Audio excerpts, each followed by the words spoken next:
మనందరూ అన్నట్టుగానే పాకిస్తాన్ అయితే దాడికి స్టార్ట్ చేసింది. యాక్చువల్లీ జమ్మూ కాశ్మీర్, పంజాబ్, రాజస్థాన్ మీద తీవ్రంగా డ్రోన్‌లతో దాడి చేసింది. అయితే ఈ డ్రోన్‌లతో దాడి చేసినప్పుడు మన ఇండియా డిఫెన్స్ కూడా అదే విధంగా డ్రోన్‌లతో దాడి చేయడం మొదలెట్టింది. సో, ఎయిర్ డిఫెన్స్ అనేది మనకు చాలా టఫెస్ట్ కాబట్టి అదందరికీ తెలుసు. సో, ప్రతి దాన్ని నిర్మూలన చేసి ముందుకెళ్తున్నాం ప్రెజెంట్. ఇది మన ఎయిర్ డిఫెన్స్ సిస్టమ్ అన్నమాట. రష్యా నుండి కొనుగోలు చేసిన S-400 చక్ర అని 360 డిగ్రీస్ వైపు పూర్తిగా తిరుగుతది. ఎక్కడ ఉన్నా కూడా ఏదైతే టార్గెట్ మన మీదకి రీచ్ అవుతుందో కరెక్ట్‌గా చూసి ఎళ్లి కొడతదనమాట. సో, అలాంటి డిఫెన్స్ సిస్టమ్ మన దగ్గరైతే ప్రెజెంట్ ఉంది. సో, ఈ డిఫెన్స్ సిస్టమ్‌తో ప్రతి వాళ్ళ యొక్క డ్రోన్ అండ్ మిసైల్‌ని మనం అడ్డుకుంటాం. డ్రోన్ తరహా దాంట్లో దాడులైతే జరుగుతున్నాయి. ఆల్‌మోస్ట్ జమ్మూ కాశ్మీర్ వాటి మీదయితే డ్రోన్ తరహా దాడులు పాకిస్తాన్ మొదలెట్టిన కాడి నుంచి మనం ఇంకాస్త ముందుకి మొదలుపెట్టాం. మేబీ ఇది పీఓకే ఇంకా అతి చేరువలో ఉందేమో భారతదేశానికి రావడానికి. అండ్ ఇప్పుడే అందిన బ్రేకింగ్ న్యూస్ ఏంటంటే big explosion 20 kilometres away from Pakistan PM Shahbaz Sharif. Islamabad దగ్గర బిగ్ ఎక్స్‌ప్లోజన్ అయింది. పీఎం వాళ్ళ సో ఇది latest news. And next latest news almost Indian navy aircraft INS Vikrant deploy చేసింది అరేబియన్ సీ కంటే ఫాస్ట్ గా ఇప్పుడైతే నాకు తెలిసి కరాచీ వైపు వెళ్తాది ఇది అరేబియన్ సీ నుండి. And Pakistan F-16 pilot captured by Indian army.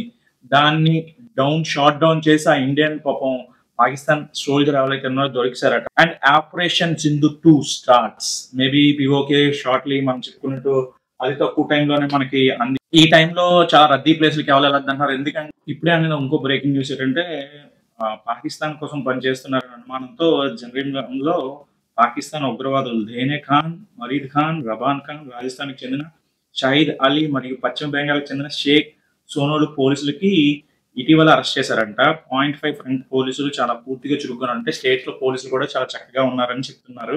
కొన్ని రోజులు అయితే ఈ లాంగెస్ట్ ప్లేసెస్ గాని, చాలా రద్దీ ఉన్న ప్లేసెస్ గాని ఎళ్ళొద్దన్నారు. ఎందుకంటే ఆల్మోస్ట్ అక్కడ తీవ్రవాదుల్ని చంపారనే ఉద్దేశంతో ఇక్కడేమో స్లీపర్ సెల్స్‌ని మెయింటైన్ చేయొచ్చు. ఎందుకంటే ఈరోజు అయోధ్య మందిరికి ఒక ముస్లిం ఆవిడ వచ్చింది. బుర్కా వేసుకొని బ్లూ క్లాత్ ఉంటది న్యూస్ అది కూడా. ఆవిడ లోపటికి ఎందుకు ఏంటి అని అడిగితే క్వెషన్ మీకెందుకు అని ప్రొడక్ట్ చేసిన తర్వాత వాళ్ళొచ్చి తను మెంటల్లీ రిటైర్డ్ అన్నారు. చూసారా? ఇలాంటివి ఉంటాయి కొన్ని situations.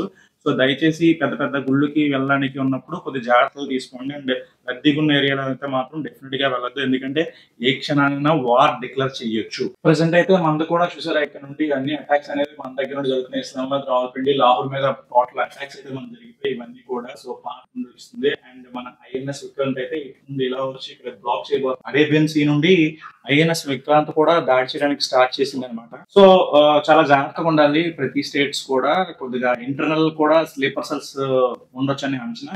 And me Twitter accounts లో కూడా దయచేసి ఎటువంటి బయట జరిగిన మన భారతదేశంలో జరిగినవి ఏవైనా మూవ్మెంట్స్ ఏమైనా చేసి మీ దాంట్లో ఉండదు. ఎందుకంటే అది పూర్తిగా అకౌంట్స్ కూడా కంటించబడతాయట. లేటెస్ట్ గా న్యూస్ వచ్చింది.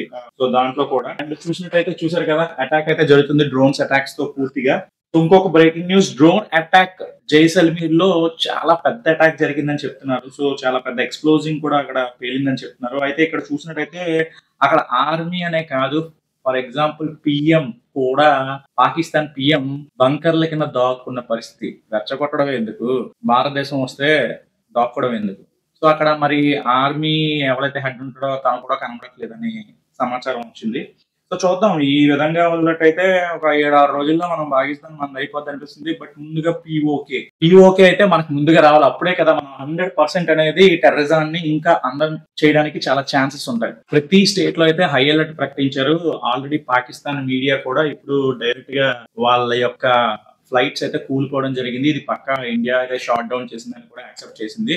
So India is going forward. భారతదేశం ప్రతి ఒక్కరు మన భారత సోల్జర్స్ కి సపోర్ట్ గా ఉండండి. వాళ్ళు ఏ విధంగా ఎక్కడికి వచ్చినా దయచేసి ఆ వీడియోస్ కూడా దయచేసి ట్విట్టర్ లో కానీ సోషల్ మీడియాలో కానీ దయచేసి పోస్ట్ చేయొద్దు.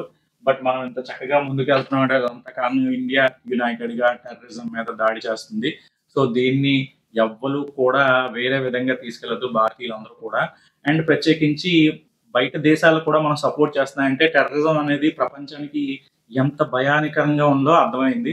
పైగా మసూద్ అన్నవాడే నేను చనిపోయినా బాగున్నాను అన్నాడంటే ఇప్పుడు ఫ్యామిలీ వాల్యూస్ తెలుస్తున్నాయి ప్రతి ఒక్క. చూడండి, ఇది జమ్మూ కాశ్మీర్ లో జరుగుతుంది అనమాట డైరెక్ట్ గా. సో అక్కడ చూసినట్టయితే పైనుండి డ్రోన్స్ అలాగా వెళ్తున్నాయి. సో అక్కడ వాళ్ళందరూ కూడా ఇది వార్ కి సంకేతం అన్నట్టు మాట్లాడుతున్నారు ప్రజెంట్. భారతదేశ ప్రజలకి అందరూ మనం కోరుకునేది ఒకటే, దయచేసి ఫేక్ ప్రాపగండా నమ్మకండి.